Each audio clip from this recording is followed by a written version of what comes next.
Bugungi sizlarga beradigan ma'lumotlarim o'smir yoshdagi bolalar haqida bo'lib o'tadi. O'smir yoshdagi bolalarning tarbiyasida xato kamchiliklar kelib chiqayotganining sabablari, bu nimaga yuzlanamiz va kimga, qayerga yuzlanishimiz kerak?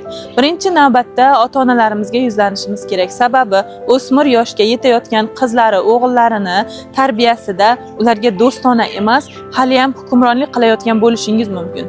Shu tariqasida bosim ostida qolgan, u o'zini kattaman deb hisoblayotgan bola hali yoki o'smir tazyiqqa qolyapman yoki men ustimda hukmronlik bo'lyapti degan fikrlar ular qiynaydi-da. Ularga avvalambor do'stona bo'lish kerak, ularni dardini bilish kerak.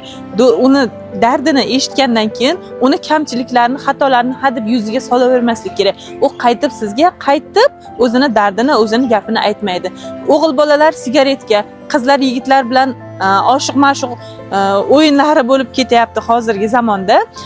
Buning yagona sababi, birinchi sababi ota-onalarimizni do'stona munosabat qilmasliklaridir.